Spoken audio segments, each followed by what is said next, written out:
tuthibitishiwe ile nguvu ya kifalme tulionayo sisi wa Kristo. Kwa hiyo sisi kama tunataka kujifunza namna au thamani ya kujua kitu cha kwetu. Yesu Kristo amekuja kwetu kama zawadi. Yesu Kristo ameleta kwetu kama kitu cha thamani ambacho kinaweza kutusaidia kuvuka katika maeneo mbalimbali.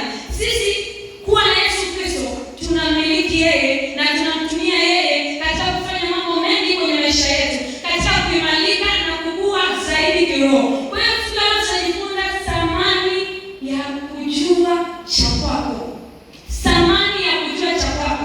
Yesu Kristo ni wa kwako na ndio maana unaitwa Mkristo. Kwa hiyo utajua ni thamani ipi au ni namna gani itakuwa kama utajua thamani ya kitu cha kwako ambacho umepewa kutoka katika ufalme wa mbinguni. Ukisoma katika kitabu cha Isaya sura ya 9 mstari wa 6 anasema, maana kwa ajili yetu mtoto amezaliwa, tumepewa mtoto mwanaume, na uweza wa kifalme utakuwa begani mwake, naye ataitwa jina lake Mshauri wa Ajabu, Mungu mwenye nguvu, Baba wa milele, Mfalme wa amani.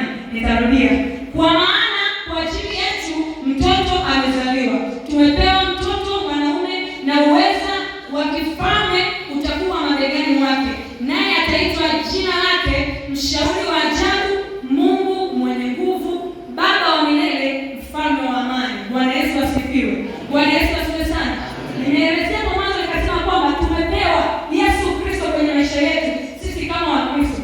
Thamani ya kujua cha kwetu, thamani ya kujua kile kitu ambacho tumepewa katika ulimwengu wa kiroho. Tumepewa mtoto mwanaume. Anasema hivi, kwa ajili yetu mtoto amezaliwa, kwa ajili yetu sisi.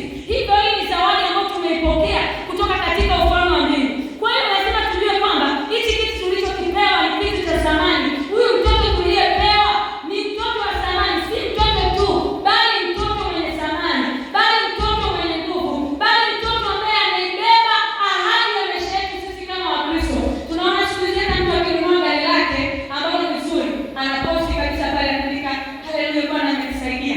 Akifungua mtoto wake mzuri, anaposti ili kwenye mitandao. Sisi tunaionaje thamani ya Yesu Kristo, mtoto wa pekee ambaye tumepewa? Leo dunia nzima inajua kuzaliwa kwake. Wameimba kwa waimbaji Ulaya inajua amezaliwa, Morogoro inajua amezaliwa, wanafunzi wa shule tunajua amezaliwa, wanafunzi wa hivyo tunafahamu kwamba amezaliwa mtoto mwenye nguvu kwa ajili yetu sisi. Haleluya! Ukijua thamani ya kitu ulicho nacho, kwanza utakitunza. Ukijua thamani ya kitu ulichokipewa, kwanza utakitunza.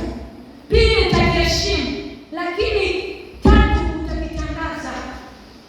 Ukijua thamani ya kitu ulicho nacho. Na ndio maana tumekusanyika hapa Wakristo, ni kwa ajili ya kutangaza kwamba tu aliyezaliwa kwa ajili yetu ni kitu ambacho hatuwezi kuelezea tu kwa hali ya kawaida. Tumejiandaa, tumepamba, kwa sababu aliyezaliwa ni mfalme wa wafalme, ni Mungu mwenye nguvu, yeye aliyesimama kwa ajili ya kubeba ushuhuda wetu, yeye aliyesimama kwa ajili ya kukomboa maisha yetu, yeye aliyesimama kwa ajili ya kutupa thamani kila tunapotembea tukiwa na amani, kwa sababu leo amezaliwa aliyebeba thamani ya Ukristo wetu, aliyebeba thamani ya kusimama sisi hapa, aliyebeba thamani ya kuitwa Wakristo. Unaweza ukamchapia Yesu makofi mengi. Naomba mpendwa, yapasa ujue ya kwamba tumepewa mtoto wa pekee, na kuonyesha tu pekee, anaitwa Mfalme wa amani, anaitwa Mfalme wa amani. Hiyo ni pointi ya kwanza. Ni ukitembea unajua kwamba niliye ndani yangu, niliyemweka kwenye moyo wangu, ninayetembea naye anaitwa Mfalme wa amani. Watu wengi tunaona hata hali ya nchi yetu tu, amani ilitoweka. Ukijitazama